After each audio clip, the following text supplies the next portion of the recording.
But now, let's please welcome Chris Rock. Yes.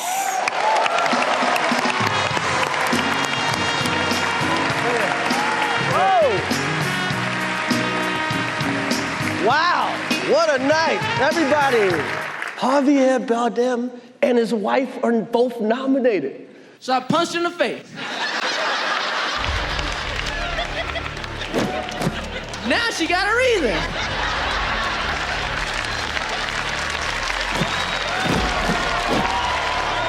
Denzel? So if you got a black son, you gotta just punch him in the face. Honestly, I believe all children should be punched in the face. Because once you've been punched in the face, you learn how to talk to people. Jada, I love you. Will Smith, don't you have enough? Damn you, Will Smith. Anybody that says words hurt has never been punched in the face. Uh-oh, Richard. Who's the man? Who's the man?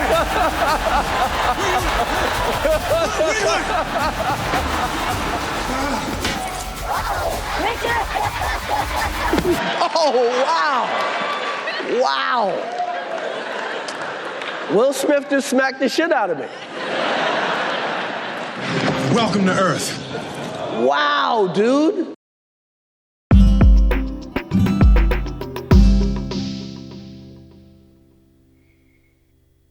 Hey gang, this episode of Chill Goblin is going to be a little different. I'm not talking about something fun like colonialism or QAnon or CIA assassinations.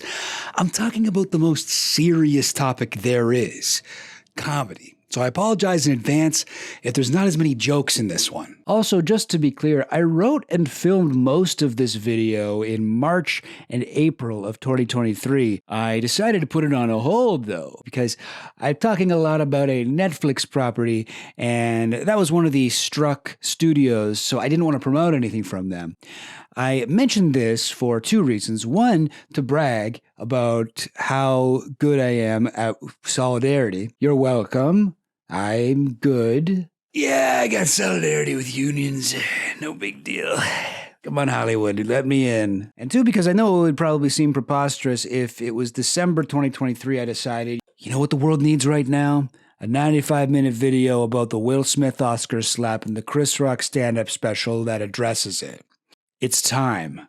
Now more than ever. No, it's not really timely. Would have loved to have gotten this out earlier, but that's not the way things go sometimes. Anyway, if there's one thing I can tell you about comedy, it's that doing comedy is all about playing with expectations. That was a greatest night in the history of television. Okay.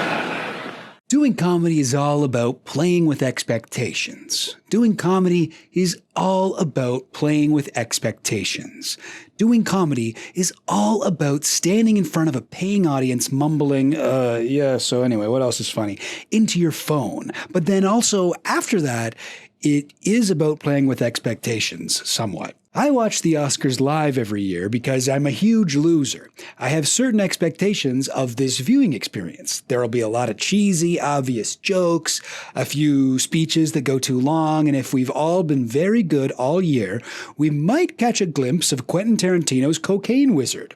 But in the year 2022, the Oscars shattered my expectations by being something completely different. They were interesting. The 2022 Oscars and their aftermath changed how I think about comedy in kind of a weird way. Have you ever wondered why the same joke could be met with laughter from one person but produce the exact opposite response in someone else? A chilling, backwards reverse laugh that actually takes joy out of the world. Well, I theorize that the slap heard round the world, the slap to end all slaps, the slap that launched 1,000 ships, the, oh no, I slapped in my pants, help.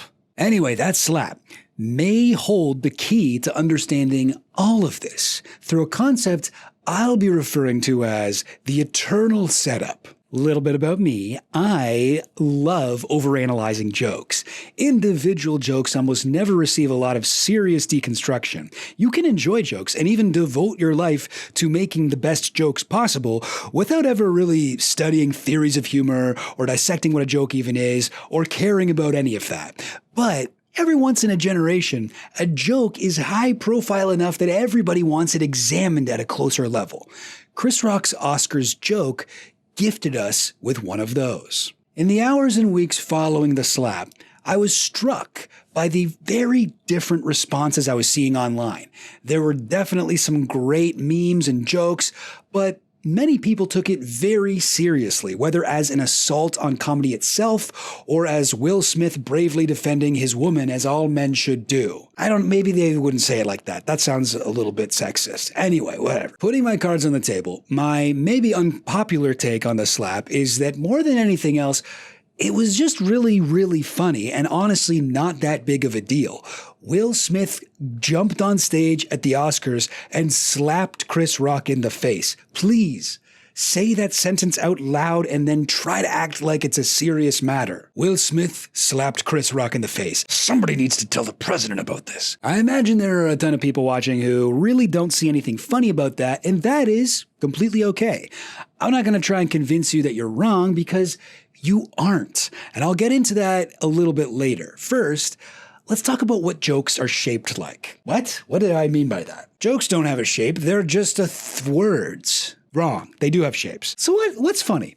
Well, there are actually several competing theories of humor that loosely fit into 8 categories, but the surprise theory is the one I'll be mostly referring to in this essay because I think it has the broadest application.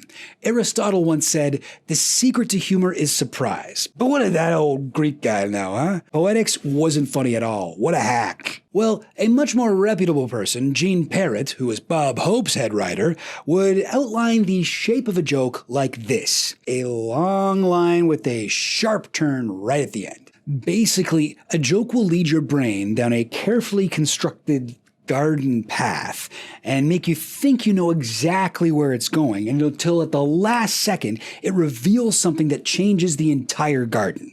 Now, this is up for debate, and people have different ideas of joke construction, but for the purposes of this essay, I'm going to talk about jokes as having 3 components: the setup, the approach, and the punchline. So if the Oscars slap was a joke, the setup comes first. The 2022 Oscars, a famously stuffy, pretentious, overly safe event where the most explosive moment in recent memory was someone reading from the wrong piece of paper.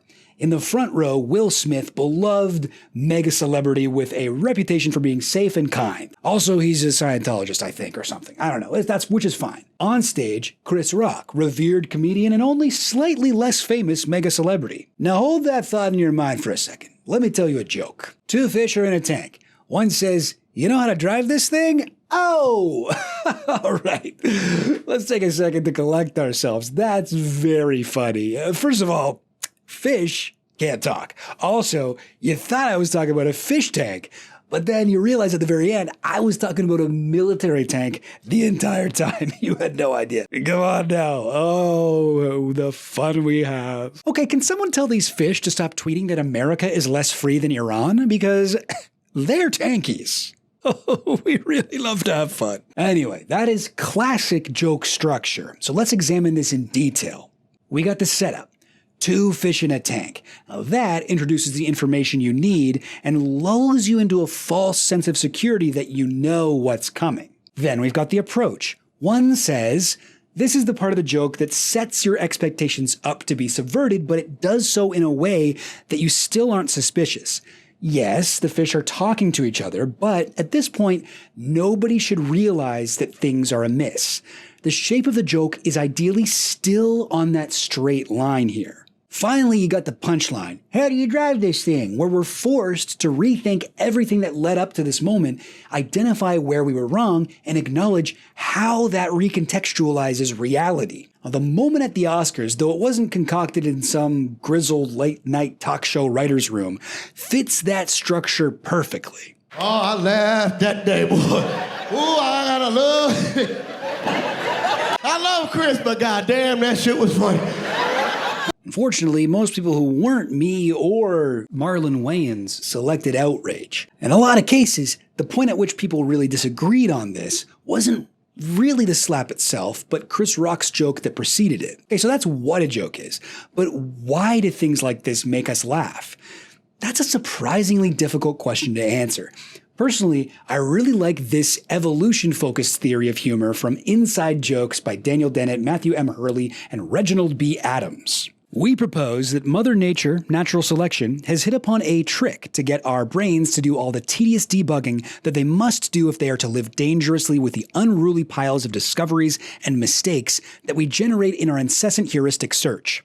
She cannot just order the brain to do the necessary garbage collection and debugging the way a computer programmer can simply install subroutines that slavishly take care of this. She has to bribe the brain with pleasure. That is why we experience mirthful delight when we catch ourselves wrong-footed by a concealed inference error. Finding and fixing these time-pressured misleaps would be constantly annoying hard work if evolution hadn't arranged for it to be fun. So, when a specific type of expectations reversal occurs, it elicits a pleasurable response in the human brain and a spontaneous, involuntary physical reaction: laughter. Some ancient evolutionary mechanism gives us a little dopamine rush as a treat for acknowledging and correcting the incorrect assumption we had at the start of things. This doesn't just apply to wordy, jokey jokes either. The argument is that basically anything that makes you laugh is part of correcting a concealed inference error. Even anti-jokes, where the punchline is purposely unfunny, involve correcting the assumption that there would be a joke at the end. Like, I know the explanation sounds smart, but even the dumbest jokes, puns, slapstick, all of these catch us off guard in some weirdly specific way, resulting in the feeling of mirth and occasionally the physical response of laughter. Oh, you'll have to excuse me. It appears I was caught wrong-footed by a concealed inference error I made, assuming that man would not fall face first into a big pile of dookie. What's more, I experienced additional mirthful delight when, during my incessant heuristic search for meaning, I realized that the poop-covered man was now farting. Consider the incongruity in my expectations thoroughly corrected. A skilled comedian intuitively understands how this process works and wields the expectations of the audience like a tool, relying on shared assumptions and beliefs to give their audience that feeling of mirthful delight all at the same time. But there's a problem, because not all of us have the same beliefs. Not everyone makes the same assumptions. And that's one reason why comedy is subjective, why jokes don't age well, why jokes aren't adept at crossing cultural borders or especially moving between languages. If you hear that tanky fish joke and you're from somewhere on Earth that has fought a brutal war against tank-driving fish, you won't get that surprise in the same way. You would hear fish in a tank, and you'd already assume we were talking about soldiers from the Democratic People's Republic of Atlantis. Now, if you weren't watching the Oscars live, and why would you be, and you also heard about the slap before you saw footage of it, or especially if you heard someone's opinion about the slap before you saw the clip, it's possible that robbed you of the surprise element, and with that, some of the humor and enjoyment. And I'm very sorry that happened to you. Context is everything in comedy because it affects your expectations, and comedy is about playing with your expectations. Chris Rock didn't speak publicly about what happened to him until about a year later when he dropped a live comedy special, Selective Outrage. Comedy is about playing with expectations, and I cannot remember a comedy special released in my lifetime that had stronger expectations to play with than this one. Aside from the obvious draw of hearing Chris talk about the slap, this was the first time Netflix had attempted to release a comedy special live, for good reason, I'd say. Comedy specials are normally filmed at least 2 or 3 times so that different takes of the jokes can get edited together in the most impressive way. Chris has actually played with this in another special of his, Kill the Messenger, which was filmed not only 3 times, but on 3 different continents. Although shot in Johannesburg, London, and New York, it's edited together in a surprisingly seamless way. That's right. George Bush has fucked up so bad. On the other hand, it's a huge risk to do just one version and an even bigger risk to do it live. Chris Rock is probably one of the only comedians who I think could actually pull off something like that. So let me tell you a little bit about why I like Chris Rock as a comedian. First, Chris is a weird guy, which means his punchlines often go in creative directions you never would have expected, amplifying their effect. He's also meticulous in creating his art. Rock isn't speaking off the cuff, he's delivering an intensely rehearsed entertainment product. Inspired by his preacher grandfather, Rock writes his jokes as bullet points and performs them until they're perfect. A lot of Chris's most memorable bits are almost essays. They have thesis statements, a phrase that he'll repeat throughout the joke as he gives various comedic examples of why that thesis is true. I just write bullet points and I try to find topics that interest me. The most important thing to me is that I'm talking about something that's really interesting. Because people want to get high. And then Chris does it in a way that's even more blatant because he'll even keep repeating if the premise is, People want to get high. People love to get high, man. People think about getting high right now because people want to get high. A lot of times with me, I come up with a hypothesis and then I'm like, okay, my job is to make it true comedically. You give it all the crack, all the herb, all the blow. You know what happened? People will just think of new ways of getting high. He was the first guy I ever heard write jokes like a song with hooks and everything. Now, I'm not saying he should have killed her, but I understand. And I'm not saying he should have killed her, but I understand.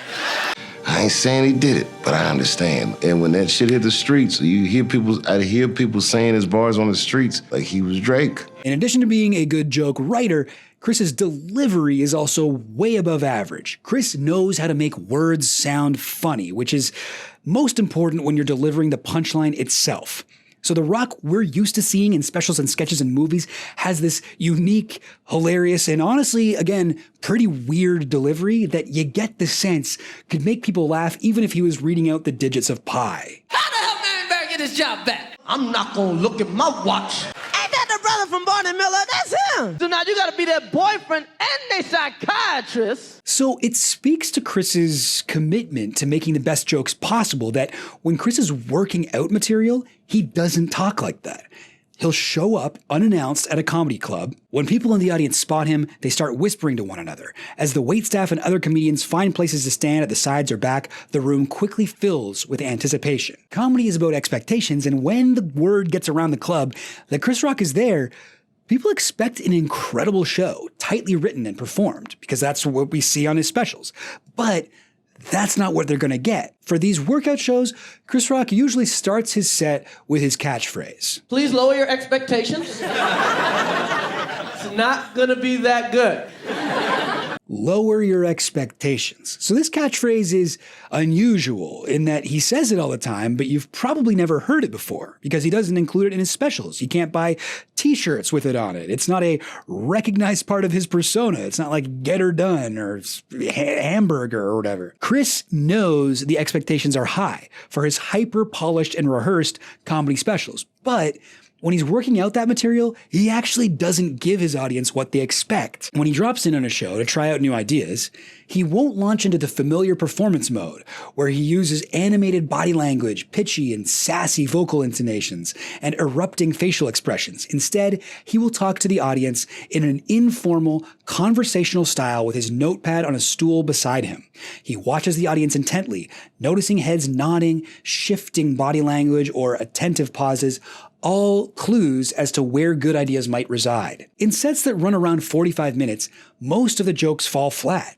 His early performances can be painful to watch. Jokes will ramble, he'll lose his train of thought, and need to refer to his notes. And some audience members sit with their arms folded, noticeably unimpressed. The audience will laugh about his flops, laughing at him, not with him. So a lot of comedians with great delivery can just lean on that and not bother writing good jokes. A laugh is a laugh. Who cares if it's well written? I mean that sincerely. Like, I'm not talking down on them. But Chris Rock is one of those rare comedians who gives you both, and he hones one by intentionally withholding the other during the workshop stage. It's only when he knows a joke works without the Chris Rock delivery that he Chris Rocks it up. Now, by the time you see it in a special, every overpronounced word, every pregnant pause, every act out and pace across the stage is planned and rehearsed long before his jokes are actually filmed. Now, this might be why it made sense for him to do a live special, his consistency. I watched the special live, and I thought it was great. That said, I was not at all surprised to find out that a lot of other people, including some people that I respect, hated it. If you're one of those people, I want you to know that I hear you. You are valid, and that is okay. People say comedy is subjective all the time, and for this essay, I am going to take that completely literally. Funny isn't something objectively true that you can prove with math. If Chris Rock's comedic attempts to toy with your expectations didn't trigger that evolutionary reward response in your mind, that means that in a very real way, his jokes were not funny. So whether the special is funny or not isn't really up for debate, but its comedy value was only one small part of the problems that a lot of people had with it. So let's go over a few reactions to Selective Outrage. Allegations of anti-wokeism. Ben Shapiro of the Daily Wire, who the New York Times once called People magazine's sexiest philosopher alive, put out a review of Selective Outrage titled Chris Rock Rips Wokeness and Will Smith, where he says, because one of the things that he said during the special, Chris Rock, is we have now decided to glorify victims. It's one thing if you are a victim. It is another thing if you are a pretend victim. And we have decided that everyone in American society is now a victim. He sounds very much like a right-winger. He sounds like this show, Chris Rock here. He is expressing what a lot of people feel. A lot of people of various ethnicities and various races and various political points of view. There is going to be an anti-left revolution in this country, and you're just beginning to see the first glimmers of it, which is very scary for people inside the Democratic Party. It's weird that every episode of The Ben Shapiro Show sort of feels like a self-tape audition for the role of a naughty child in a Willy Wonka reboot. Like, listening to him speak, I'm constantly expecting the Oompa Loompas to teach him a valuable lesson. Oompa Loompa Doompa-dee Dalestine. Anyway, I gotta admit, that makes Chris Rock's special sound pretty intense, but I don't know if I can trust Ben Shapiro to give me the truth about anything, even a comedy special, so let's get a second opinion from a more liberal, less evil source of information, like the LA Times. For much of the special, Rock avoided the hotly anticipated subject of his run-in with Smith to follow his friend and fellow Netflix comedian Dave Chappelle in an extended discussion of wokeness, including Chappelle's regular target, trans people. Oh, dang. Well, how about the AV Club? A lot of the worst people on social media and probably the world in general loved Chris Rock's new special, welcoming the opportunity to talk about how women and wokeness are stupid. Okay, so it seems like we've got a bit of cross-the-aisle agreement that the Chris Rock special was anti-woke, transphobic, and essentially caused harm in some way. Which is a little bit unusual, right? That both sides agree? Well, just like comedy, the news and politics also play on your expectations quite a bit. So how you feel about the Chris Rock special could have something to do with that headline that you saw your friend share on social media. Wait a minute, that's right. There's actually an app and a website where I can compare every article about Chris Rock's special at once. It's true. Now, the app is called Ground News. You are currently watching an ad, but while they are the sponsor of today's video, I genuinely think the service they offer is valuable. So what they do is gather related news articles in one place and give you the context about the source of that information, like how the publication leans politically, how reliable their reporting practices are, and who owns them. So, on Ground News, I can see that more than 200 outlets wrote articles about the Chris Rock special, 78 of which lean left, 34 of which lean right, and 67 of which are in the center. I guess they're not leaning at all. They're standing straight up. If I scroll down, I have access to every article. I can sort by political bias to see how the different outlets are framing the same issue. You look at the left-hand side, here's that AV Club article. Now let's look at the right, though. Chris Rock versus woke culture in Netflix special? Question mark. Now, I was expecting this article to be exactly what you're expecting this article to be. Actually, I think I pretty much agree with Lauren Chen's take here. I'm not recording, am I? All right, note to self, edit that part out. What else we got here? Chris Rock hits back after Oscar waddle. What? Oh, is this German? And get this, Ground News isn't just for your daily dose of news about Christopher Rock. No, not at all. They also talk about actual news stories as well, like the ones that will impact your life. Now, one of the coolest parts of Ground News is probably the blind spot section. So this is news stories that are vastly disproportionately covered by one side of the political spectrum over the other. So we can see, for the left, Trump declares Ron DeSanctimonious' nickname officially retired. Wow, I did not know he did that. North Carolina, was that even a real place? How come I ain't ever heard of it? See, this one makes me upset. 0% left articles have covered divide among elites and the rest of the country widening ahead of 2024 election. Why wouldn't we hear? We don't like elites over here either. Cool, the Virginia Star. Oh, I see. The poll defined elites as those having a postgraduate degree, a household income of more than $150,000 annually, and living in a zip code with more than 10,000 people per square mile. That's what elite means to these people? Living in a city with a $150,000 household income doesn't get you an invite to the Illuminati. Ground News offers us a way to step outside of our echo chambers and gives you the most context possible to actually understand what's behind the headlines you see. If you'd like to give them a try, please go to ground.news/Goblin or click on the link in the description to get 40% off a Vantage subscription. That comes to about $5 a month. But there are plans for as low as $1 per month as well. I think it's a very cool idea for a interesting and important platform, and I really hope that you check it out through the link that I get credit for. ground.news/Goblin. That's the link. ground.news/Goblin. Okay, and now let's return to Chris Rock stuff. Okay, seems like we've got a bit of a cross-the-aisle agreement that Chris Rock's special was anti-woke, right-wing, transphobic, and basically cause harm in some way. Well, which jokes do cause harm? This is a strange and difficult question to ask about comedy, but nonetheless, I do think it is a valid one. I've listened to a lot of stand-up comedy, and I very often hear comedians express views I consider ignorant. When I see a racist, sexist, or just right-wing joke get big laughs, I usually take that as a sign that the average person might be more right-wing than I expected. In that way, comedians are reflecting societal opinions back to us. On the other hand, I do think it is possible for a comedian to incept harmful ideas in people's minds through the power of their charisma. I never knew that men weren't supposed to ask for directions until I saw a comedian do a hilarious bit about it, and now I am constantly getting lost. Please save me from my own toxic masculinity. So, how do we judge Chris Rock's jokes and where they might fall on the harm-causing scale? Oh, it would be nice if there was a simple, concrete way of looking at jokes and telling for sure if they're offensive or not. Now, I personally don't think the popular punching up versus punching down approach really works beyond a very simple framework, since one's position in the punching hierarchy is up for interpretation. Also, I'll be honest, I'm a straight white guy, and a full commitment to never punch down would cut me off from a lot of potential jokes I might want to make. There's a great HBO special called Talking Funny, where the master comedians Chris Rock, Louis C.K., and Jerry Seinfeld sit down together to collectively agree that Ricky Gervais sucks. Right. And then after the office, I thought, I should show that I can do this other thing, this stand-up thing. I don't have the office. It's true what you're saying. This is how I actually make my money.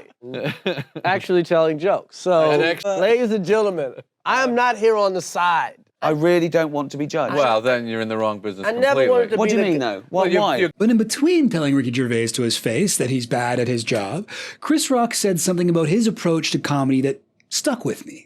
Is there anything you shouldn't joke about? And I will say, no, there's nothing you shouldn't joke about. It depends what the joke is. It's not should, it's could.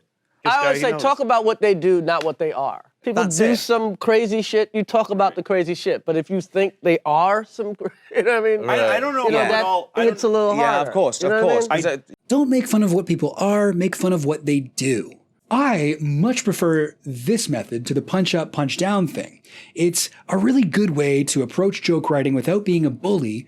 Don't ascribe essential qualities to people or make fun of qualities that they can't change about themselves. Talk about their decisions, their actions, the weird things they do. It's not only a good way to approach comedy, it's a good way to approach life in general. Chris Rock's most recent special, and to be honest, all of the specials he's ever made, definitely contain some right-wing adjacent messaging and general ignorance that is completely fair to critique. And don't worry, I will be doing just that later on in the video. But first, I want to address the most common critiques and accusations made about Chris's new special. Let's start with the anti-woke stuff. Chris Rock does have a few different bits about wokeness in the new special, and he spells out his precise views on the concept of wokeness early on, so we don't have to guess at what his actual opinions are. I have no problem with the wokeness. I have no problem with it at all. I'm all for social justice. I'm all for marginalized people getting their rights. Chris, no, you can't keep saying stuff like that if you're going to lead the anti-woke revolution sponsored by the Daily Wire. Get your talking points right. Okay, so that's the setup. He likes wokeness. But if it's part of the setup, it is possible that the punchline subverts it. Does he go on to say that actually wokeness is bad? The thing I have a problem with is the selective outrage. That's right. Selective outrage. Selective outrage becomes one of Chris Rock's repeated thesis statements. That people these days, they get outraged, but not as anything consistent. That they select the things that they're upset about. I don't know. We'll come back to it later on. For now, let's talk about his other anti-woke bits. At one point, he talks about the corporation Lululemon proudly proclaiming that they're against racism, homophobia, and all forms of hate. And then he says, they sell $100 yoga pants. $100 yoga pants. They hate somebody. They hate the poor. So there's been a bit of hubbub, rowdy-dow, and even some brouhaha about the meaning of the word woke. Almost immediately after growing beyond its origins in African-American vernacular English, woke has had an incredibly annoying linguistic journey. Basically, it was stolen by well-meaning but annoying white people, and then co-opted by evil but also annoying white people. What was once a useful word to encourage marginalized people to understand their oppression has become almost meaningless, basically a stand-in for whatever conservatives are mad about at any given moment. Global warming? Woke. Taxing the rich? Woke. Black people existing somewhere? The wokest thing imaginable. Banning books? Woke. Preventing books from being banned? That's woke as hell. The one area I would say woke or wokeness actually do mean something concrete is in advertising. Giant, faceless, profit-focused megacorporations have figured out that they can sell us more useless garbage if they superficially appear to care about social causes. These social causes usually include opposing racism, homophobia, transphobia, but can absolutely never include any critique of capitalism or any acknowledgement of class differences.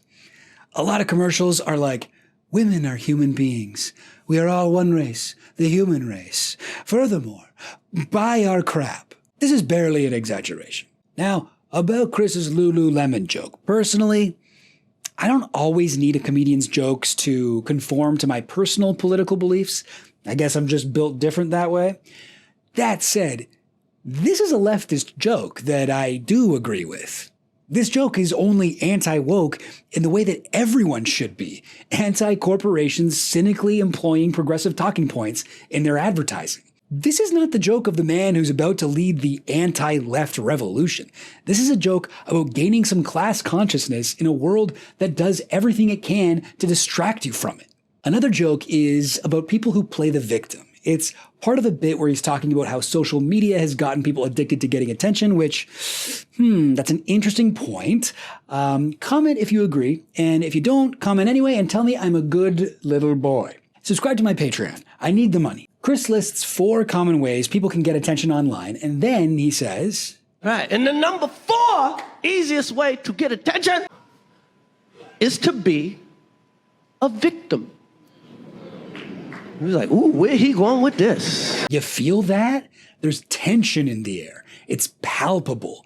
Comedy is about playing with expectations, so tension can be a powerful tool for the stand-up. There's a collective audience experience, an almost sick feeling of expectations not yet met. Chris Rock in this moment knows exactly what the audience is thinking. He knows the expectations people have for comedians to be edgy, right-wing, anti-woke chuds. And he just said that a lot of people these days want to be victims for attention, which is Definitely a Daily Wire approved opinion. All right, let's see where he goes with it. Everybody trying to be a victim. People that know good and goddamn well they ain't victims. Like white men. White men actually think they losing the country. Did you see the Capitol riots? White men trying to overthrow the government that they run. Fuck. They're like, we gotta get them out of office. Who? Us. Now, the experience of comedy is subjective, so I can only speak for myself. But for me, this was a perfect reversal of expectations. Up until he said the words white men, I legitimately thought we were witnessing the start of Chris Rock's Joe Rogan arc. The fact that he went straight to mocking insurrectionists was both hilarious and a huge relief. Tension, release. Then there's the trans jokes. Chris does have a few jokes about trans people, which has led to a ton of people on Twitter and even a few sources people actually listen to, accusing him of being anti-trans. I think some of this might be as simple as people confusing Chris Rock for Dave Chappelle. Now, Rock often gets compared to Dave Chappelle for reasons that, in my opinion, are mostly just racist. The comedy they perform is not really in the same genre, unless you consider Black Guys a genre of comedy. Dave's onstage charisma is more natural, laid back, free-flowing. He riffs. You get the sense that he doesn't tell a joke the same way twice. It's the complete opposite of Chris. Dave is a cowboy shooting from the hip. Chris Rock is a sniper carrying out a perfectly planned assassination. Now, let's be fair, it's understandable to get them confused because, as the LA Times article points out, they are both Netflix comedians. But while I would say without hesitation that Dave's jokes about trans people are legitimately hateful, Chris Rock appears to me to be coming at the issue from a place of compassion and a desire to connect. Let's see what you think. Let's take this joke from Selective Outrage. Here, Chris Rock talks about his daughters and his feeling conflicted that he's raising two rich girls. My kids are rich and spoiled. I know some people like, Chris, you rich? Yeah, I'm rich. But I identify as poor. That's right, my pronoun is broke. Now, many of you will recognize that joke structure as the one joke, so called because it's the one joke conservatives have come up with about trans people, and it gets reused over and over again just to ridicule the very idea of transness. For examples of this, check out every Babylon Bee article. So yes, this is in fact the one joke. I didn't laugh at it because I've heard this joke so many times from so many different transphobes that there's very little chance my pronouns are something that isn't pronouns type joke could ever subvert my expectations in a pleasing way. But there's an important difference here, right? Because Chris actually isn't being ironic or using this to imply that trans people aren't valid. He's not saying that he identifies as a Chinese man, like when Chappelle did the one joke. He's using a familiar construction to describe how he actually feels about his class status. He doesn't like watching his daughters grow up rich because, in spite of everything, he still thinks of himself as poor, the way he grew up. So that line is a throwaway gag in the middle of a longer bit that isn't about trans people. But Chris does have a whole chunk about trans acceptance. He praises the Kardashians for being inclusive and accepting Caitlyn Jenner right away. He says this. You know what? Because I'm an artist. And I've worked with all sorts of people. I got nothing against anybody trans. I'm sure there's trans people here tonight.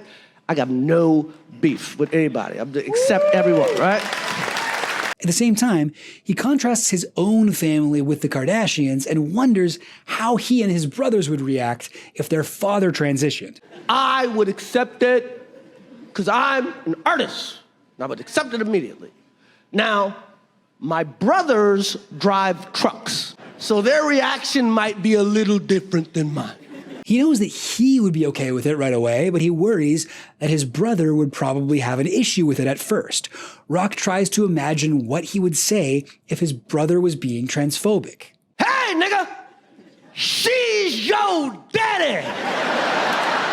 I'm going to analyze the structure of this bit, and I'm going to be as charitable as possible. Rock has created a comedic situation where his father is trans and his brother is being transphobic. That's the setup. The approach is that Rock, trying to be a good trans ally, appeals to his brother to be more accepting and respectful. The punchline is that Rock ends up saying something that goes against our expectations of what grammar can do. The sentence, "she's your daddy," is supposed to not make sense at first. So here's why I didn't find the joke that funny. In the real world, plenty of trans women come out after having children. Most prefer she, her pronouns. Most prefer to change their given name.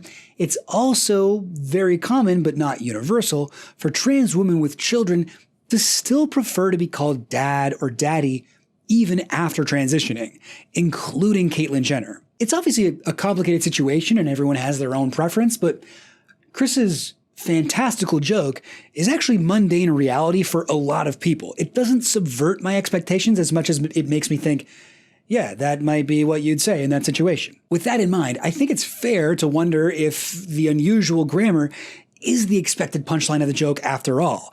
There's another, more transphobic expectation Chris might be playing with here. The question is, does the audience assume that this hypothetical trans woman would prefer not to be referred to as daddy? I think it's fair to say at least some of them do, and if that's the case, then the joke for them actually isn't a subversion of expected grammar. It's a guy who claims to love and support trans people telling a long story about a trans woman where at the very last word he misgenders her. It's just a joke about misgendering trans people. Are we laughing at what trans people do, or are we laughing at what trans people are? I'm actually not sure about this one. Either way, I think the punchline probably works best on people who aren't very familiar with trans people. But while it's totally fair to feel uncomfortable with this joke, recall that some reviewers put this bit in the same category as Chappelle's explicitly transphobic "I'm Team TERF" rants. So that seems like a massive overstatement of harm to me. Chris comes off more like a well-meaning boomer who's not super familiar with the trans thing, but is definitely trying to do the right thing. And whatever the intended joke was here, I don't think this is a case where the punchline negates the clearly supportive stance taken during the setup. I liked this perspective from trans comedian Robin Tran about the setup to this bit in particular. Something Chris Rock said that I loved was that he has no issues with trans people because he's an artist and he's worked with and has loved all groups of people. It resonated with me because when comedians are transphobic, they're making fun of their coworkers, trans comedians. The bar is admittedly in hell, but it is kind of nice that Netflix paid tens of millions of dollars for a comedy special that included a line about loving and supporting trans people. That's probably why you had to do it live. Netflix would have been like, oh, actually, a quick note about the trans stuff. You got to punch that up with a few attack helicopter jokes. That would be great. All right, listen. I know a lot of my video essays can go on for a while and go on like random topics that don't have anything to do with the thing, but like, this next section is going to seem like that, but it's actually really relevant to Chris Rock, all right? You trust me, right? You know I wouldn't let you down. You? Comedy is about playing with expectations. Strong expectations can create comedy, but they can also destroy it. For more on this, it's time for a closer look at Seth Meyers with Chill Goblin.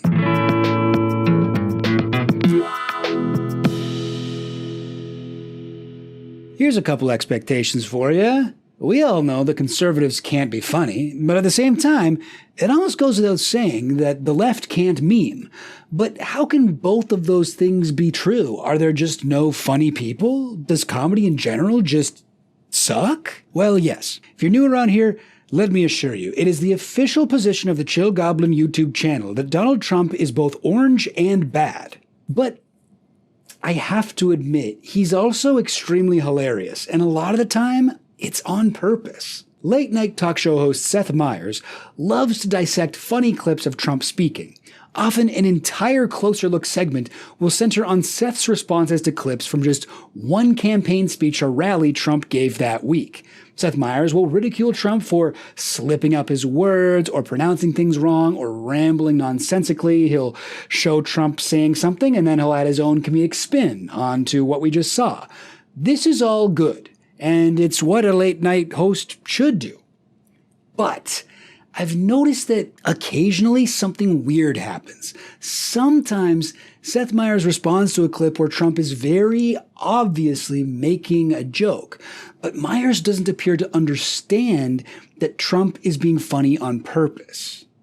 Be a lot easier for me to do, like many people have done, get up and just say, congratulations, whoever it is I'm running against. I mean, if you're running. He sounds like Vincent D'Onofrio from Men in Black.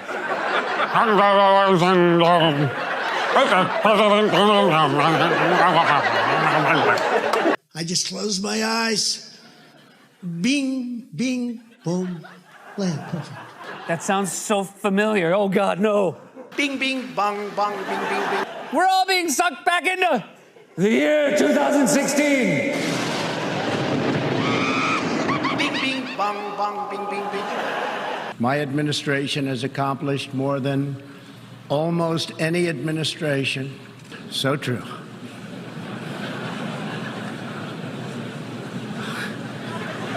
Didn't expect that reaction, but that's okay. He had no idea what he was saying was funny. Like, maybe I'm the one giving him a bit too much credit here, but I think that when Donald Trump says bing, bing, bing, bing, bong, he doesn't think that makes him sound cool and awesome. He probably says it because he also thinks it's funny. And he read somewhere that humor is a good thing to add to speeches. Now, what I find most infuriating is when sometimes, like in that last clip, Meyers is actually just repeating the joke Trump made as if he's the one that came up with it. On the other hand, let's look at the most popular late night comedy show on TV at the moment with a larger average viewership than any other late night show. No, it's not Colbert, it's not Kimmel, it's not Fallon, it's... Here we go. All right. I'd say Seth Meyers is next, but I really like her work. Hey. She's a keeper. That's right. A little show called Gutfeld. Now, I've watched a ton of both Late Night with Seth Meyers and Gutfeld, and I would say without hesitation that all politics aside, Seth Meyers' show has the better jokes. Jokes I can break down, I can understand what makes them work, I can interpret the clever comedic connections he's making. Meanwhile, over on Gutfeld, a lot of the jokes don't even have recognizable punchlines to his own audience, who he very often bombs in front of. I've never seen a lower hit or miss ratio on a late show monologue. Gone are the days when shoplifting meant putting a Snickers in your pocket, then telling the cashier you're just glad to see them. Ew. And their version of football was something called soccer, a sport Americans leave to children and lady people. First it was the nuke secrets, then it was empty folders. What's next? Did he take the office hole puncher? Oh my God. But comedy is subjective, and my elitist notions of what makes a good joke cannot steal the enjoyment Gutfeld fans get from watching his show. I can talk my pretentious comedy theory shit about setup, approach, punchline, yada, yada, yada, all I want. But if a lot of people laugh at Gutfeld, he is funny in the only way that really matters. And a lot of people apparently do laugh at Gutfeld. It's just weird to me that none of these people have ever been invited to the live studio audience. And when Gutfeld responds to Trump, he does it in a very different way. Let's compare the last two presidents. America is a nation that can be defined in a single word. I was going to excuse me. And I thought that was the sun in my eyes. It's these stupid lights, these people. No wonder they miss the guy. To join me in a great modernization and beautification campaign, getting rid of ugly buildings. That's the best. But of course, the guy's into real estate. He knows ugly buildings suck. I think that was the quote under his high school yearbook picture. I won't tell you who won because I'm a very modest individual, and you will say then that I was bragging. Eric. He's a good writer. I mean, it's like he can write something that can like make the people who understand him laugh and the people that don't understand him angry. Unlike Seth, Greg Gutfeld doesn't merely repeat Trump's jokes like they're his own, he tags them. He says yes and. Now, the jokes he comes up with are, and I'll be charitable here, complete garbage to my ears. And sometimes he's literally just saying, haha, that was really funny. And yet, I would say that Gutfeld's show understands the humor of Donald Trump more correctly than Meyers' show does. So what is going on here? Well, I have a theory. I call it the eternal setup. Now, there's been a lot written about the way that Donald Trump's rise coincided with a massive boost in ratings for political comedy talk shows. No matter what your political beliefs are, Donald Trump is an entertaining guy. And yes, he is funny, but liberals and leftists can have a hard time laughing with a guy like Donald Trump. They can't laugh at him directly, they need a surrogate. Someone safe, a well-known liberal who opposes Trump at an ideological level, to play you the clip of Trump being funny and then just repeat his joke, sometimes in a mocking tone, sometimes not even that. So if comedy is like music, and it's not, but if it is, then the instrument the comedian plays is the audience itself. If you play a harp, as long as it's tuned correctly, you pluck the strings and it's gonna make the right noise that you expect. Whereas with comedy, with a joke, you're reaching into every audience member's brain at the same time, trying to pluck the same strings, right? But some people's brain strings are in a different place.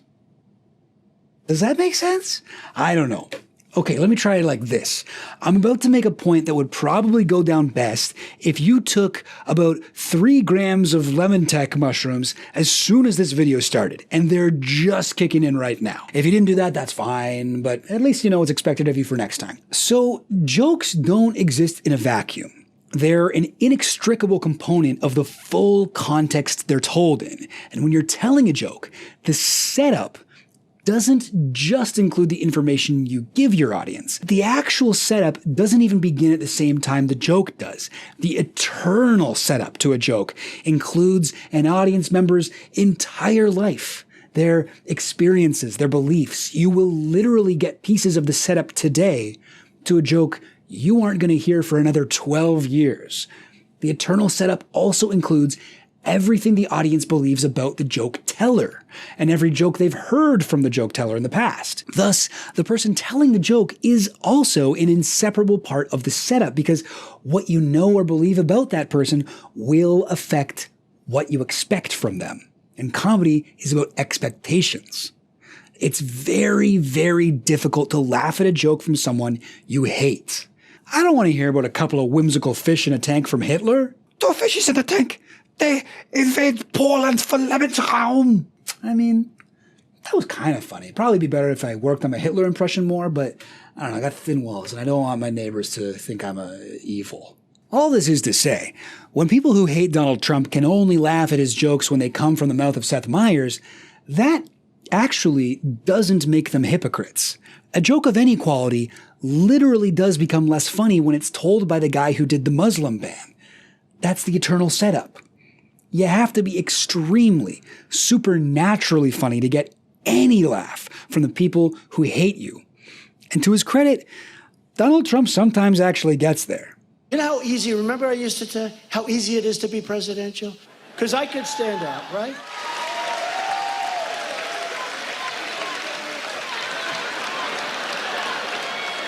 I'm very presidential. Ladies and gentlemen, thank you for being here tonight. God bless you, and God bless the United States of America. Thank you very much.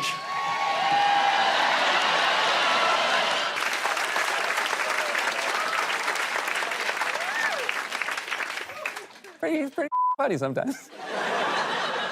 Am I onto something here, or is this just a long, convoluted way of saying that some people don't think certain jokes are funny and other people do? Well, I'd prefer not to think about that too much. Comedy is about expectations, and people have all kinds of expectations associated with Donald Trump. But for some people, their expectation of Donald Trump is that He had no idea what he was saying was funny. I'm Seth Meyers, and this has been A Closer Look. Stay safe, wash your hands, wear a mask. We love you. Oh, is that why Greg Gutfeld called him a girl? Greg, you're allowed to say I love you. You're still a boy. The great slap divide. All right, let's recap. Oscar night 2022. Will Smith sits in the audience next to his wife Jada Pinkett Smith, front and center, the mayor of Hollywood position. He's there because he's nominated for Best Actor for his role in King Richard, which he's going to win in about 10 minutes. Chris Rock comes out on stage to announce the Best Documentary winner. He's worked with both Will and Jada in the past. He tells a quick joke about Jada's look. Jada, I love you. G.I. Jane 2, can't wait to see it. This is objectively a stupid, unfunny, outdated movie reference. In other words, it's the perfect Oscars joke. Will Smith laughs at the joke at first and then apparently changes his mind and gets onto the stage. He walks up to Chris Rock. The entire time, Chris, as well as the audience at home, thinks this must be part of an elaborate planned joke. Chris is laughing. He stands there without trying to protect himself, saying, "Uh-oh, Richard," right up until the moment he gets slapped in the face. Will Smith sits down. Chris Rock jokes that this is the greatest night in the history of television. Will Smith yells, "Keep my wife's name out your fucking mouth." Chris Rock says, "Okay, I'm going to." Then he moves on from everything and reads out the nominees for Best Documentary like a pro. A few minutes later, Will Smith wins his first Oscar. Meanwhile, the internet opinion generation machine kicked into high gear. People had thoughts. Something interesting that was pointed out a lot during the ensuing Twitter carnage was that this opinion gap appeared to fall along racial lines. Huge generalization here, but if you're white, there's a pretty good chance you are more pro Chris Rock, and if you're black, you probably understood a bit more where Will Smith might have been coming from. Now, this is gonna sound unbelievable, but I think I might have an actual answer for why so many white people and black people felt so differently about the same joke. You heard that white. You heard that white. No, that's not right. You heard that right. The whitest guy on YouTube is about to fix race relations. That's a lot of pressure to put on a guy who applies sunscreen before using Twitter on day mode, a guy who's so pale the spiciest thing he can handle is a craft brewed IPA, a guy who's so pale he has a political video essay channel where he weighs in on race issues. All of those things are true, but let me assure you, you are in good hands here, all right? I am not a racist. I'm definitely not a racist. There's no way I could be racist. Some of my best friends, some of my closest friends are other racially tolerant white people. So there's no way that I could be racist.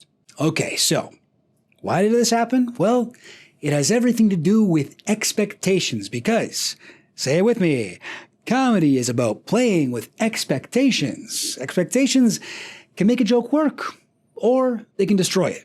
In this case, I'd argue the eternal setup made the joke hit different people in different ways. So let's take a real close look at this. So the joke itself, Jada, I love you, G.I. Jane 2, can't wait to see it. Now before we zoom out and look at the eternal setup, let's look at that joke all by itself. So the joke sucks, okay? One aspect of it that sucks is that the punchline where he says G.I. Jane 2 is in the middle of the joke where that really should come at the end.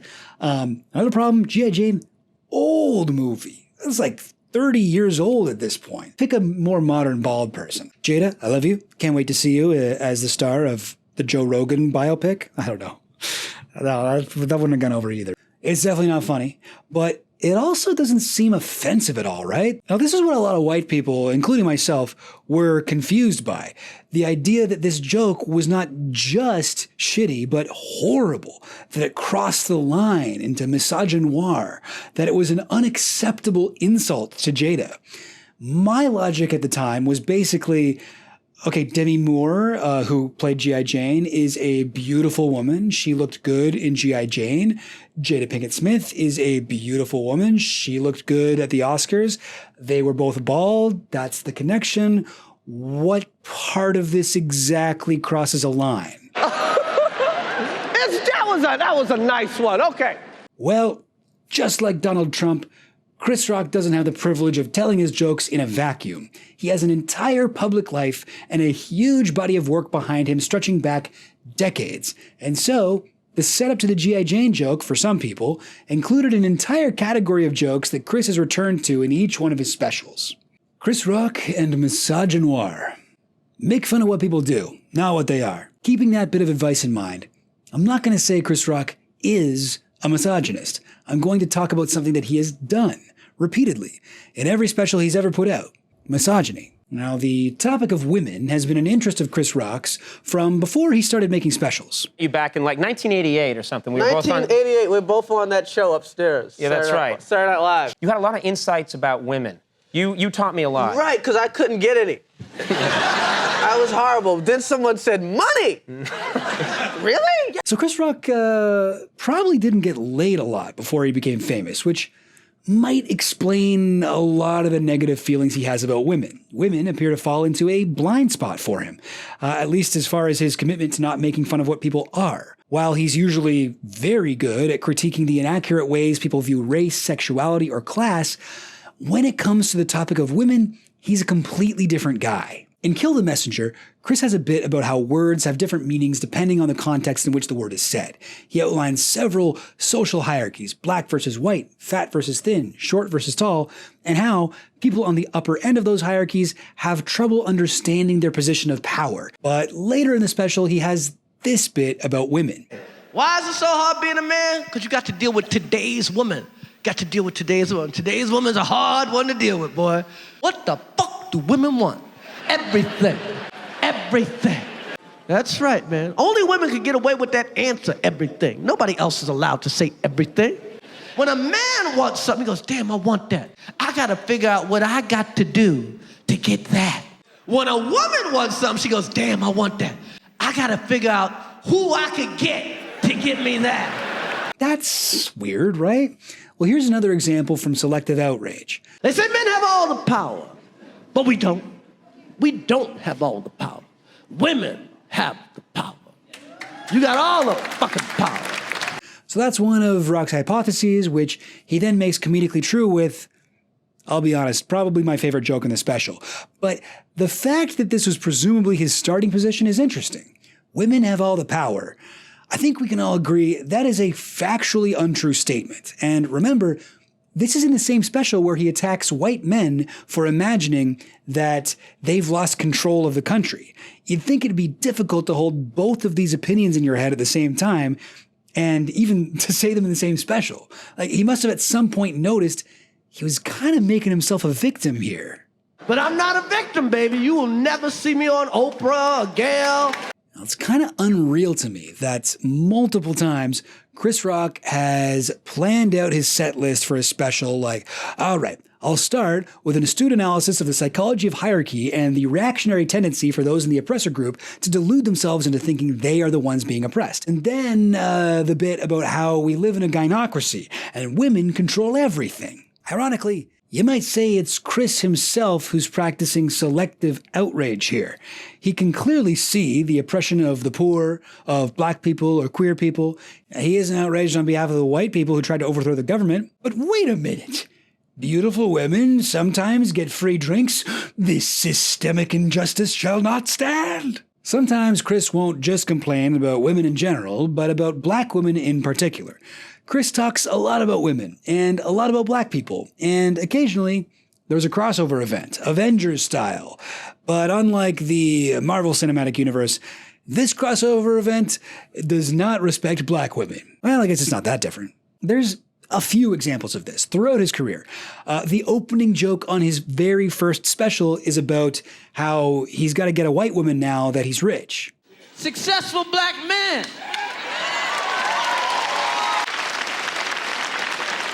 So you know what's next, right? White girl. On his show, The Chris Rock Show, Chris would have interviews with celebrities that were often the best part. But there was a bizarre moment during his interview with a woman named Jada Pinkett. Where have I heard that name before? I'm sure it'll come to me. Anyway, Jada had just participated in the Million Woman March, a protest regarding family unity and the oppression of African American women. But Chris asks her this. Please welcome Jada Pinkett. What's the Million Woman March about? Because black women are all right. Well, not really, though. I mean... Black women are all right. Well, actually, black women are famously not all right. Malcolm X once said that the black woman is the most disrespected, unprotected, and neglected person in America. A black woman's appearance and actions are held under extreme scrutiny that other identities simply don't have to deal with. Now, there are plenty of other clips I could play of Chris talking shit about black women, but I think the absolute worst example might be this bit from Kill the Messenger. That's right. Barack Obama really want to be the president? He got to get him a white girl. Because a white girl will play her position. The black girl want to play your position. Yeah, I said it. Woo, black women get mad when I say that shit. Chris Rock is calling out black women specifically here, comparing them unfavorably to white women by saying they're not as submissive. It's maybe the most he ever goes against his own moral code of comedy, at least to me. It seems like he really is just making jokes about what black women are. These aren't comments about things that black women have done. They're sweeping generalizations, statements about the inferiority of black women. Chris, by your own standards, that is pretty gross. Part of the issue is that Jada Pinkett Smith didn't just go bald to try out a cool new style. She has alopecia, a disease that causes hair loss. Hair loss sucks for everyone. I see it in the monitor sometimes, and I get really insecure about myself. But for black women, their hair is, how shall I put this, kind of a thing. Now, this is the part where I'm going to try and explain black women's hair, and yes, we should all be a little nervous about this. Now, black women have a complex and, of course, hugely varied relationship with their hair, much of it rooted in centuries of colonialism and slavery. Now, the hair types among enslaved people that signified proximity to whiteness were exalted, typically by affording extra privileges to the slaves who were mixed race, usually the offspring of an enslaved black mother and her white captor. These widespread historical atrocities are still reflected today in some of the colorist beauty standards for black women, the pursuit of which can involve painful, dangerous hair chemical treatments, purchasing expensive extensions, weaves, or wigs, as well as the potentially negative social ramifications of any of these options. Black hair is a $2.5 billion industry in the US alone, and most of that money does not go to black-owned businesses. There's really no way for a black woman to wear her hair that won't be considered political in some way or have potentially negative social repercussions, including, of course, those who choose to wear their hair naturally. And all of that is without even getting into what it would be like for a black woman to have alopecia. I didn't until fairly recently realize how intense and nuanced a subject black women's hair actually is. What do you guys think, Wigs? Did I do an okay job on that? Obviously a fascinating topic. There's a ton to say about it, a lot of nuance. If you're looking for a deep dive on the subject, let me recommend Intellectual Media's video, A Black Woman's History of Hair. Really good, goes into it in a lot more depth than I am here, but you'll love it. Go watch that. With all that in mind, this is obviously an extremely sensitive topic to make jokes about, and the longer I go on about it, the more likely I am to try and make one of those. So let's avoid that and just cut to a clip of some kind. Take it away, clip. The reason hair is so important is because our self-esteem is wrapped up in it. A type of currency for us, even though those standards are completely unrealistic and unattainable, especially for black women. That's a clip from Good Hair, a documentary Chris Rock made about black women and their hair.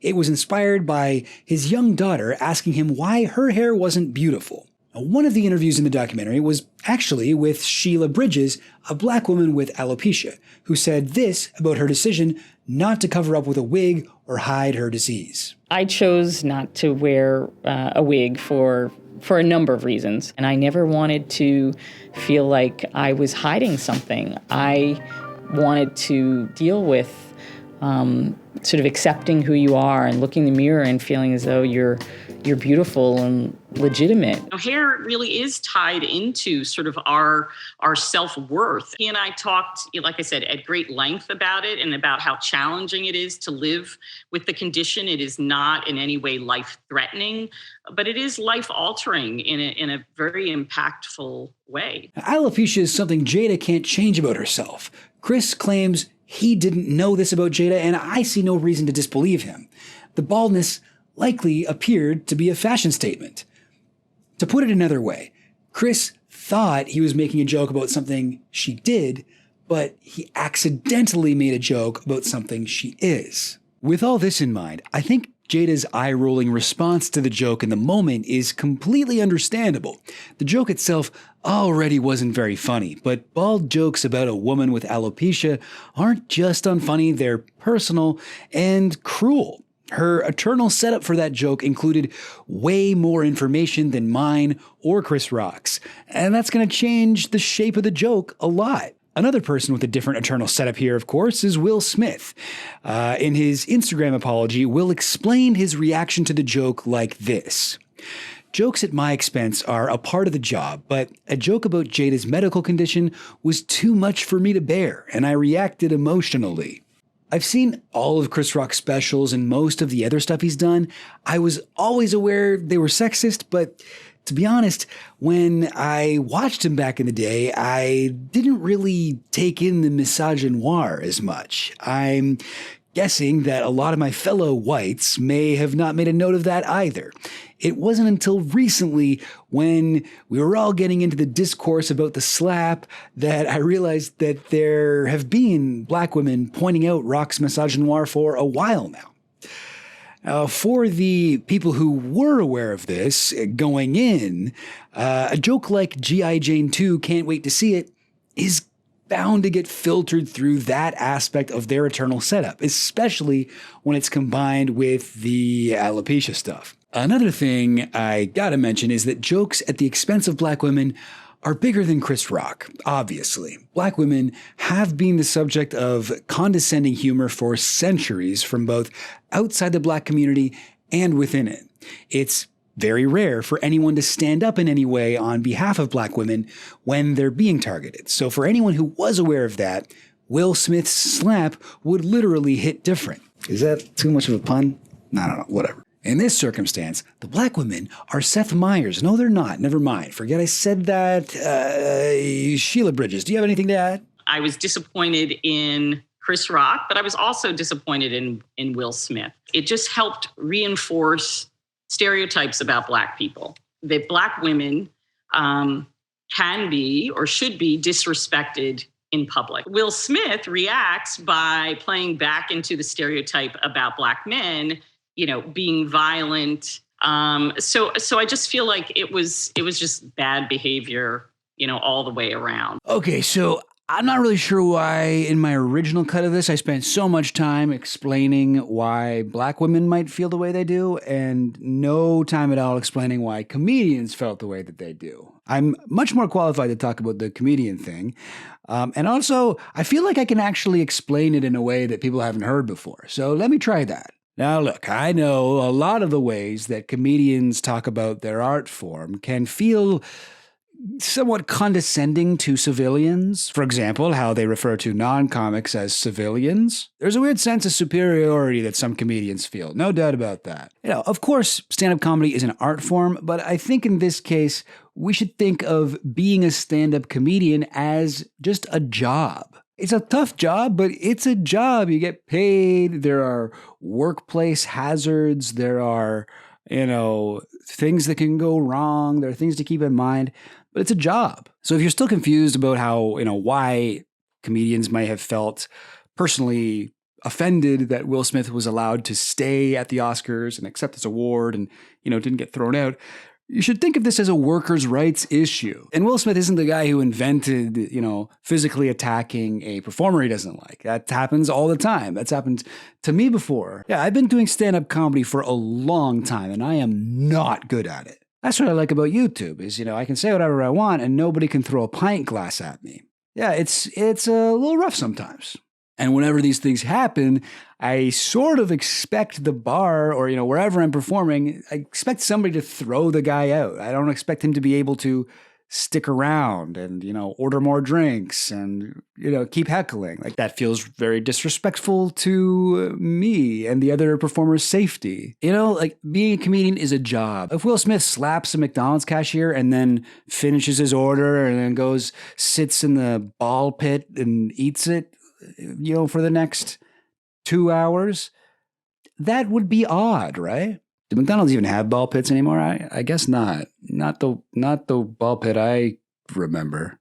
Now the ball pits mean something different. I don't even know what I mean by that. It's the Oscars, whatever. Oh, the Oscars, it's like this prestigious event, but it's also just an event, It has an audience, it has performers, but it's not ridiculous to think that there should be some kind of decorum. Anyway, that's just a perspective that I didn't see, at least in my, online bubbles. I didn't see that get talked about a lot. I know the way comedians talk about leftists is really annoying, but it's about equally as annoying to listen to leftists talk about comedy. So I think if we look at this from a workers' rights perspective, maybe more leftists could understand where the comedians were coming from here. Because I do think that, yeah, they had a point too. You know, again, the eternal setup thing here is that a lot of comedians have been attacked on stage. So they have that part going into their heads when they see this Chris Rock thing that might make it less funny to them. That's all. Well said. End of the day, I like Chris Rock. I like Will Smith. And I'm not angry enough at either one of them that the whole slap situation stops being funny to me. But your mileage may vary. I completely understand why so many other people would fall outside of that narrow, this is actually just funny window for various other reasons. Chris's closer. Comedy is about expectations. And I think if you haven't seen the final section of the special where he talks about the Oscars slap, you really should go watch it right now. I'm about to go over it in excruciating comedy nerd detail, and that's gotta be the worst possible way to experience a joke for the first time. Be humane and give the frog a chance to enjoy its life for a moment before we dissect it. The last joke of a comedian's set is called the closer. It's supposed to be their best joke and the one that ends on the biggest laugh. Chris Rock likes to end his closer with a literal mic drop, a stylistic choice which has done irreparable harm to the sound systems of open mic venues everywhere. Thanks, everybody. I've been guy who just bombed 12 minutes of my 5-minute time slot. Time for my big finish where I ensure that this mic cuts out in the middle of 2 punchlines a night from now on. Oh, there was only one choice for a closer on this special, Chris's response to the Oscars slap. He couldn't put the slap bit in the middle and then close on the joke about Beyonce working at Burger King. No. Now, when Chris started doing stand-up after the incident, he didn't even talk about the slap. Apparently, his catchphrase was actually extended to be, lower your expectations, I'm not talking about the slap. I don't have like a bunch of shit about what happened. So it became to hear that. I'm still kind of processing what happened. So at some point, I'm talking about big shit. He knew that's the thing the world wanted most from him, but showman that he is, he made us wait until the very end of his live comedy special before we got to hear about it. That didn't quite end up happening, though. The story was too big and interesting to let Chris tell it on his own terms. About a week before the live special, a few news outlets actually published the full text of his closer, transcribed from a secret recording of one of Chris's practice shows. If I'm honest, I can't say that any of these just made me crack up laughing, but I know delivery has a lot to do with it, and it's hard to translate a joke in writing. However, if these are the kinds of jokes we're in for, I'm not too sure I'll be clamoring to watch this special live. So I like that this writer correctly pointed out that delivery, of course, impacts how a joke lands. But another way to absolutely deflate the power of a joke is to already know the punchline. You wouldn't even laugh at that fish in a tank joke if I told it again now, believe it or not. Comedy is about playing with expectations, and if you already know the text of the joke, your expectations aren't actually available for play. Of all forms of art, comedy might have the lowest repeat value. So what ended up happening was that a lot of people who later wrote about the special knew the exact Will Smith jokes verbatim in advance of watching them performed, which is a great way to make sure you don't enjoy the jokes at all. Quick digression here. It's probably not his funniest special, but I think my favorite Chris Rock special is the other one he did for Netflix, Tamborine. First of all, it's possibly the most gorgeous comedy special I've ever seen, directed by Bo Burnham, who painted a curtain of light and smoke that is usually shot in soft focus, contrasted behind Chris Rock's crisply focused face. It feels oddly cinematic for a comedy special, which are usually much simpler. And like Selective Outrage, Tamborine starts out with Chris Rock doing his usual thing, the full preacher effect. But about halfway through, he completely drops the act. He's not the Chris Rock we're used to seeing. He stops pacing. He stops speaking in that particular way. He even drops the smile.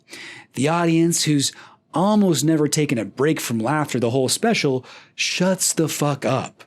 They can tell almost immediately that something's different. Real tension fills the air as Chris starts to talk about his recent divorce, about how it was his fault, about the painful process of speaking to lawyers. And then, right when the audience has forgotten they were even watching a comedy show, Chris throws them a great punchline, and for a moment, they laugh as hard as they ever have.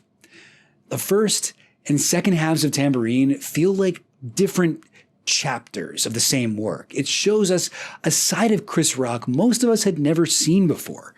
I definitely admire Chris's ability to grow, change with the times, and to experiment with his specials like this. Though he never fully takes off that mask during Selective Outrage, something else happens when he gets to the closer. His demeanor changes when he starts talking about Will Smith and the slap. His posture shifts.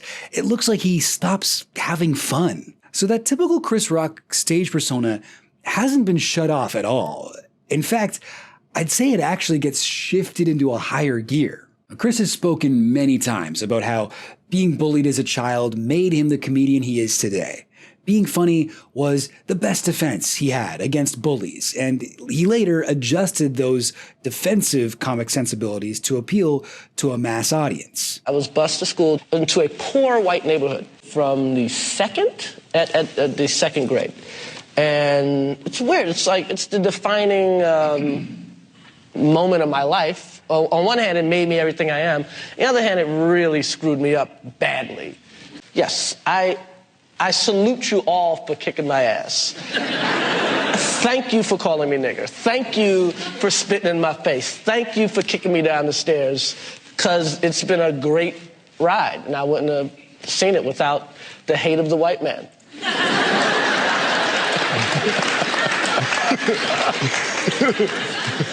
To white hate! This is why short guys and skinny guys rule the world, because we overcompensate and try to put ourselves in a place where no one will ever kick my ass again. So we didn't get Chris Rock with his stage persona stripped away like we did at the end of Tamborine. But as far as I can tell, what we did get was maybe the closest we've ever come to seeing Chris Rock's comedy core, his villain origin story. We got to see him using jokes in pure defense mode. I want to talk about 3 jokes from the closer. The first moment of the special that actually felt live was the moment during the closer that Chris flubbed a line. After nailing the first 90% of the special, it was kind of devastating to watch him fumble the setup to a joke during the most important anticipated section. It's a simple joke, literally a pun. Chris traces the start of his beef with the Smiths to the moment when, as Chris recalls it, Jada asked him to step down as the host of the Oscars because Will Smith didn't get nominated for the movie Concussion. And then Will gives him one. The problem was that Chris said the wrong movie, so when he got to the punchline, it wasn't going to make sense. Years ago, his wife said I should quit the Oscars. I shouldn't host because her man didn't get nominated for Emancipation. And then so the nigga gives me a fucking concussion. No, not Emancipation. I fucked up the joke. Concussion. Oof. It actually hurts to see a pro make that type of mistake. You ever fuck up the setup when you're telling a joke like that? And then he says, "That's not my car, that's a raisin." And earlier, somebody else had mentioned that the car was wrinkly and in a bowl. And I'm just wondering, can you find it in your heart to forgive me for what I've done this day? It says a lot to me that the one mistake Rock made was during the slap section. The sudden reminder that things could go wrong here upped the stakes. It seemed like Chris was less comfortable. It seemed like this part was more than just jokes to him. It was something real, with raw emotion behind it. But just like when he got thrown off at the Oscars, Chris was a professional. He tried the joke again, he changed the wording a bit and threw in some additional sentences so the audience wouldn't expect the same punchline they just heard. And as painful as it was to watch, it was kind of cool seeing how someone like Chris is able to think on his feet in a moment like that. Anyway, if you watch the special on Netflix now, they cut right through his most successful attempt at the joke, which is the right thing for them to have done. Good job, Netflix. Now, that concussion slip-up was Chris confusing two Will Smith movie reference jokes he had planned to do. The actual emancipation joke was one of the bits that received the most backlash in the press, even before the special came out. It ended with the line, I watch Emancipation just to see him get whooped. Definitely a shocking punchline. Emancipation was a movie where Will Smith plays a slave, and the mental image of Chris Rock watching a whipping scene for sadistic enjoyment was understandably disturbing and offensive to a lot of people.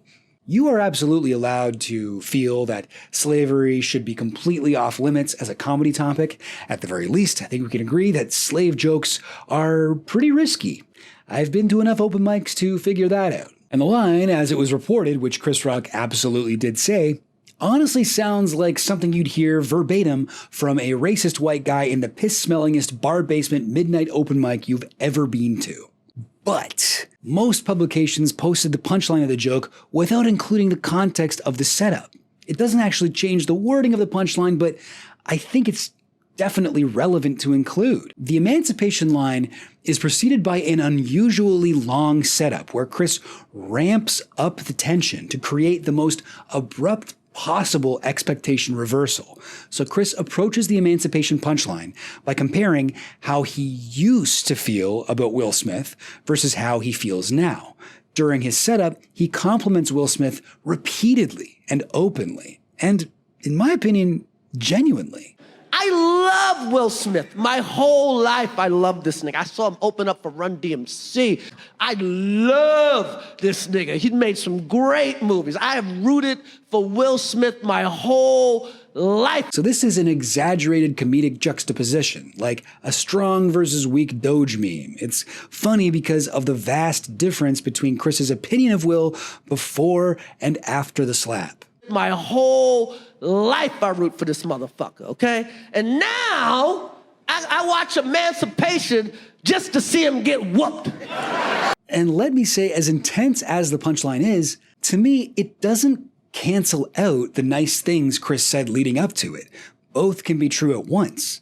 Chris can look up to and respect Will as a performer and a celebrity, and be filled with violent rage about his actions. Feelings are weird, huh? I think my favorite joke from the Will Smith closer might surprise people. It's a joke that's both incredibly crass, stupid, and also so clever. It's the one I'll just refer to as the bitch list. So before this joke, Chris brings up the thing that he believes Will Smith was actually upset about, the very public scandal where Will and Jada revealed that Jada was having a sexual relationship with a man who was friends with her son. Jada referred to this as an entanglement because she's a strange person. I didn't have any entanglements. I didn't really follow the scandal at the time, but from what I gather, it didn't seem to be a big deal. Nothing wrong with consensual non-monogamy. It gets a little messy sometimes, but so do all relationships. Whatever.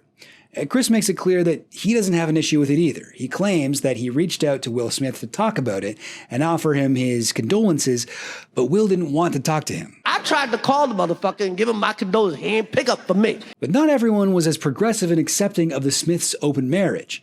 Many people strongly felt that there was something emasculating about a man allowing his wife to pursue sex outside of their relationship, that this made Will Smith less of a man somehow. So Chris brings up a list of other celebrities who did come after Will Smith's masculinity publicly. Everybody called that man a bitch. Charlemagne called him a bitch, and the Breakfast Club called him a bitch, and The View. Let's note that he's using "called him a bitch" as a shorthand for perceived attacks on Will Smith's masculinity. I don't think the ladies of The View literally called him a bitch, but to be fair, I didn't do any research to confirm that assumption, and it's possible that Joy Behar was just particularly ornery that day. And the talk, and every rapper, and the drink champs called him a fucking bitch. So the first thing I like about the bitch list is that it goes on for a little bit too long. I don't know why. I just like jokes like that. You could argue that something being overly long is kind of a joke in itself, where you are expecting it to be over, it just keeps going. You ever been watching a video essay and you're like, it's gotta be almost over, and you check how much is left and there's another hour and you just have to laugh? Maybe that happened to you extremely recently, and I'm sorry. I promise my next video is gonna be short as hell. Now, this is a small detail, and it's something that's to be expected with Chris Rock, but I also like the way he's saying bitch. It's so over the top. Bitch is a good punchline word. It's got lots of hard consonants, which is what makes words funny. And Chris hits those consonants as hard as he possibly can. Everybody called that man a bitch. And then there's the way he ends the bitch list. Everybody called him a bitch and called his wife a predator. Everybody called him a bitch. There's a big laugh here, but why is this even a joke? It's literally just a list of people calling other people things. Where's the subversion? Well, yes, it's a stupid joke, but it still follows a formula. It's like a misogynist version of Duck, Duck, Goose. Bitch, bitch, bitch, bitch, bitch, bitch, predator, bitch. Like, he says bitch so many times, even that becomes funny. He's really saying bitch a lot, eh? And then he shifts to predator, and you think, okay, he's done saying bitch. But all is not as it seems, because he must once again reiterate that everybody called Will Smith a bitch. But the thing I really like is that Chris isn't actually calling Will Smith a bitch here. He's just saying other people called him a bitch, right?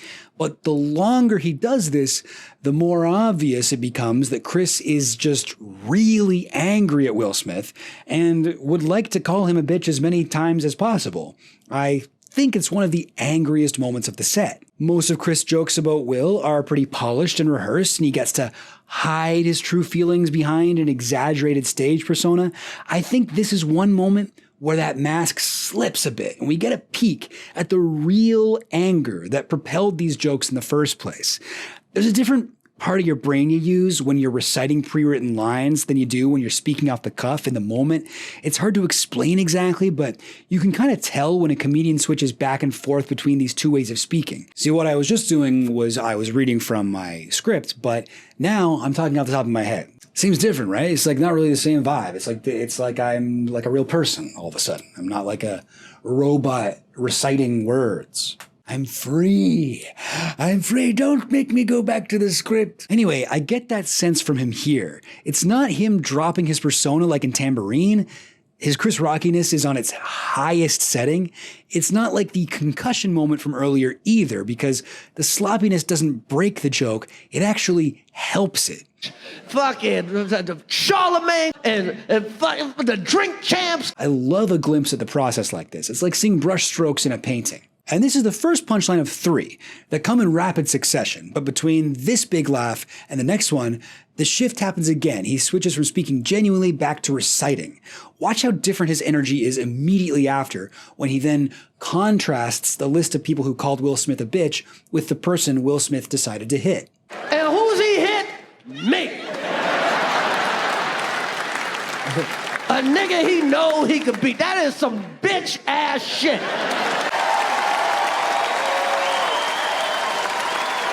That's 3, in my opinion, really funny punchlines right after one another.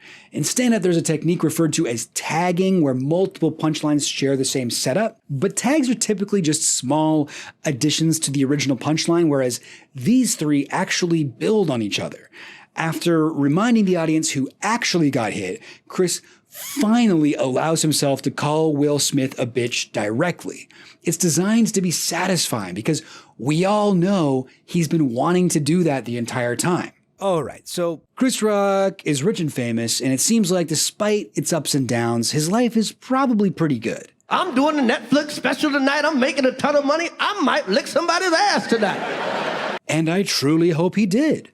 But analingus aside, being slapped in front of the world by Will Smith has got to be an embarrassing, painful experience. If it were me, I imagine I'd be pretty mad. Too much anger around a topic can make it tough to write jokes about, which might be the reason he waited so long to bring it out on stage. Any therapist will tell you that it's bad to hold on to anger, to carry around pain. But Chris did hold on to it. He analyzed it, delved into his frustrations and pain, and used it to create art. It's incredible that Even the intense media scrutiny around figuring out what Chris thought about the slap turned up absolutely nothing until a week before the special came out. Imagine what it was like to keep that to yourself for so long. He takes comedy so seriously that he suffered in silence for a year until he had enough material for an hour-long special. After his final joke, Chris throws the mic on the ground like he's spiking a football. Music plays, and he basks in the applause from the crowd. Chris himself still doesn't look happy.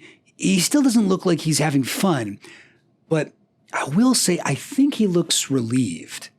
He looks like he got something out of his system, like he experienced some serious catharsis.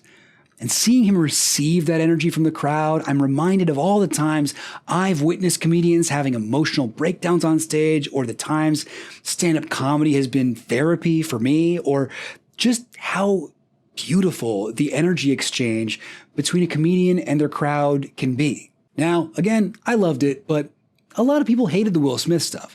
And that is fine. You can hate whatever jokes you want. There were some critiques that he brought Jada into it at all, and I can understand if you'd have preferred that he not mention her again. But I saw a few people claim he blamed everything on Jada, or he made the whole thing about Jada, or he didn't talk about Will at all and only talked about Jada. In his first post-Oscars special, Chris Rock is more mad about Jada Pinkett Smith than getting slapped. Rock ended his big Netflix special Selective Outrage by insisting that Jada Pinkett Smith is worse than the Oscars slap. I'm sorry to count punchlines like the comedy Poindexter I am, but this is factually inaccurate. Rock throws 30 insults to Will and only 11 to Jada. He absolutely doesn't insist that she's worse than the slap, whatever that would mean. Chris didn't even use her name once in the special, honoring his promise to keep Will Smith's wife's name out of his fucking mouth. Keep my wife's name out your fucking mouth! I'm going to, okay? Okay. Comedy is so subjective, but I also very much disagree with the many people who I saw describe this section as jokeless. Even if they didn't make you laugh, there are so many jokes here. I'm guessing that the people who genuinely didn't register them as jokes had gone into the special with their expectations completely unavailable for play. The Suge Smith bit was messy, it was real, and to quote Joe Rogan, the shit about Will Smith was ruthless. Yeah. Ruthless. It also, objectively, made me laugh my ass off. The closer. This is my closer. I hope I end on a laugh. It's an essay, so it's more of a conclusion. But whatever. We're having fun with the format here. Now, of course, you are allowed to dislike Chris Rock for whatever reason you choose. And there are a lot of good reasons to dislike Chris Rock. In addition to the misogyny and misogynoir, he also has a tendency to use respectability politics to critique other black people. Maybe you dislike him because he curses. Maybe you're one of the poor unfortunate souls who watched I Think I Love My Wife. I haven't seen it, but apparently it's bad. I got it up on what's it called? You know, those are all completely fair reasons to dislike Chris Rock, and you can also dislike him for unfair reasons. There's no rule against that either. At the end of the day, as hard as I try, I'm still a straight white man. Hey, nobody's perfect, you know? I don't like that Chris says misogynist things sometimes. I admit it's not hard for me to look past it and enjoy his mastery of the craft in spite of the things he says I disagree with. Now, if you're unable to enjoy his jokes, if they don't even register as jokes to you, I want you to know you are right about that.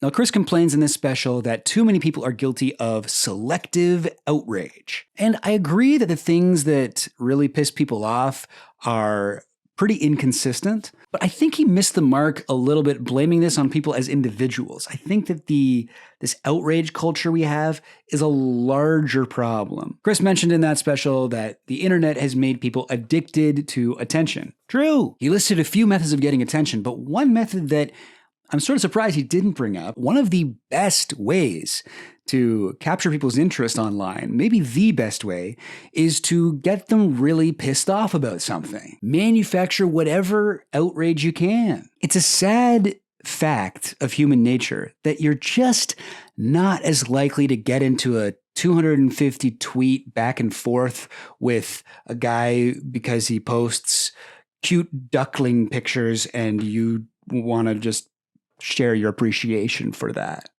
No, it's the people you hate the most who are going to keep you online the longest, watching ads, clicking links, cranking up that view counter to the delight of our corporate tech overlords. Social media companies want your engagement, and outrage keeps people engaged better than a lot of other things. The news companies know this too, and sure, the way they dangle these outrage bait headlines in front of you is really annoying, but it's also maybe the only way they can keep journalism even close to a viable industry in late-stage capitalism. And democracy dies in darkness, but also the news dies if people stop getting mad. Outrage porn is everywhere, and it's not just an individual problem, it's an incentive problem where this is just the collective result of a million different people trying to maximize views and profits by hacking into your brain and making you upset. It's bad. Oh, stop that.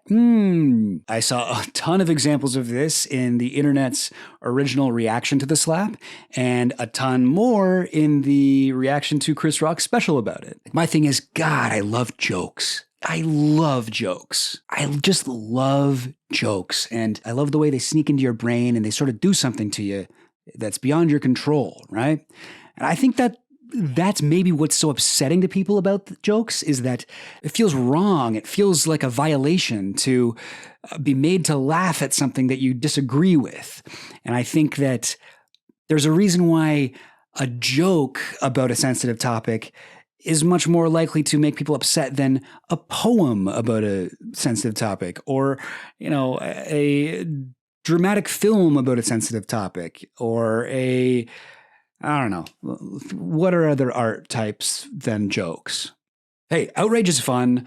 I'm an internet leftist. You think I don't like getting mad? I love it. But it's something of a tragedy to me when we overdose on outrage to the point that it sucks all the joy out of something that could have just been really, really funny. You know what I mean? And hey, at the risk of adding too many disclaimers here, I know this is a heated topic, and there are plenty of good arguments on both sides. I have a lot of friends who thought that the special was horrible and unfunny and problematic, and that's fine. I still respect them, and I agree with them to a certain extent.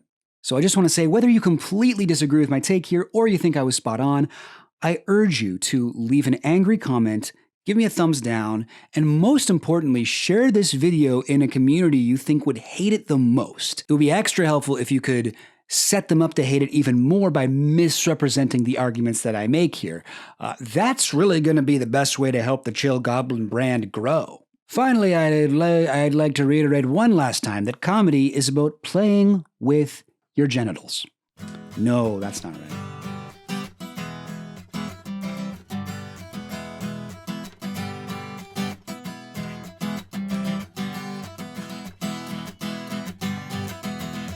I realize I didn't really need to even bring up what the concept of an approach. I do consider it an important aspect of joke construction. You have your setup and you have your punchline. The approach you can sort of think of as the method you use of getting to the punchline. So, for example, with the fish joke, the setup is going to be that two fish are in a tank. The punchline is going to be that, the reveal that it's a military tank instead. But there's many different ways that you could approach that punchline from the same setup. For example, you could say, two fish are in a tank. They drive it into battle. Something like that, that approach wouldn't really work as well, in my opinion. It's always better if you can get some talking animals or something whimsical in there, right? That just adds to the fun of it. Two fish in a tank. One of them says, I've never been to Tiananmen Square before. Tank. What else could be a tank joke? Two fish in a tank. One of them says, this thing's got those tread things. So it's something that I think helps a lot when you're writing jokes. to sort of be like, oh, I know where I want this to go, I know how I want this to start, but there's many different ways that you could approach the same punchline. Obviously, I'm kind of a nerd about this kind of thing, and I find this super interesting, but in retrospect, it's not super important for the purposes of this video to differentiate between the approach and the actual punchline itself. But I also like the way that, the approach could also be Will Smith literally approaching Chris Rock on stage. Anyway, just in case that's interesting to anyone.